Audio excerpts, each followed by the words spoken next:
So I have been a clinical counselor for about 15 years. I graduated in 2009 from Auburn University and went straight into working with adults and adolescents. And that caused me to have to hear the stories of children who have been severely abused, neglected, hurt in ways that I could not have imagined before I did that work.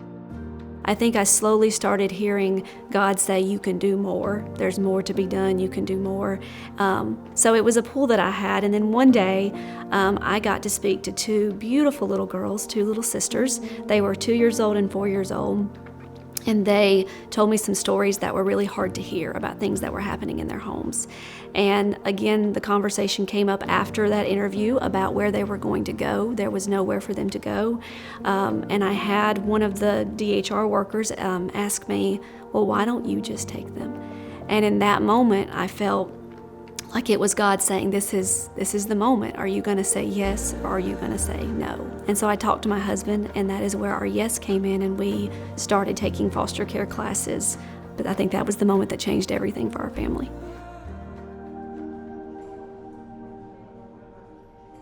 So in early May of 2024, I got a phone call from the head of DHR, and it was the DHR that does our foster parent license, and she really was saying, hey, we've got a situation that we've never had before.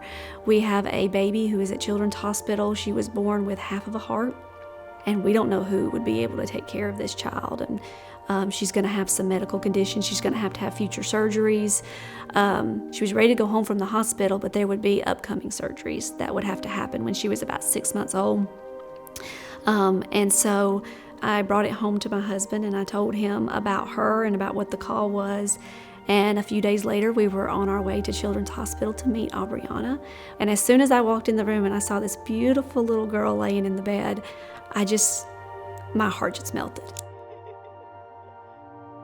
The goal here was for us to foster her with hopes that her biological family would be able to learn how to take care of her, and she may at some point be able to transition back. We didn't know. But after she had been here for not very long at all, a couple weeks, she got really sick one night, and I just noticed that she wasn't breathing right.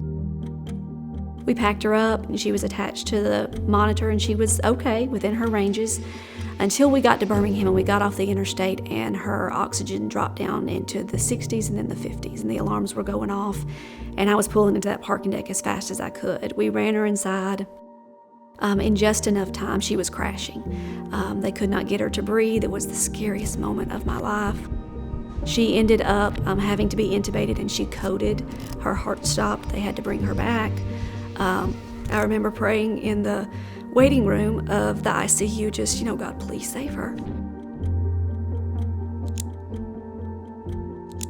A few days after being in the ICU, the doctors came by. They pulled me to the side and they said, Ms. Burgess, we know you're the foster mom, but we need to tell you that her heart's not going to make it as it is. She's going to need a full heart transplant.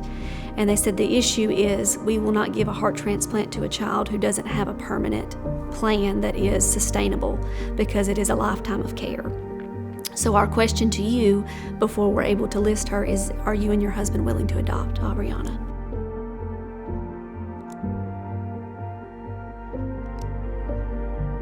Our yes ended up causing a chain event of things to happen. She was listed for a heart transplant, and so then it was just a matter of waiting for the heart. And we waited, and we waited, and we waited.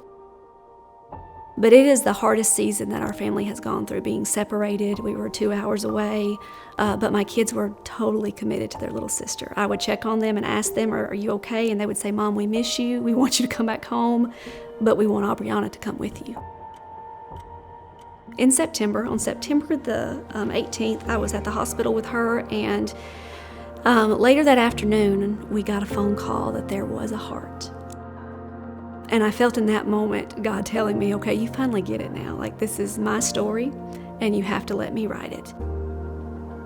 The surgery went beautifully. Her recovery was miraculous. And so within 2 weeks, we were moved upstairs, and within less than 2 weeks after that, we were discharged to an apartment across the street. And she's thriving now. She's doing beautifully.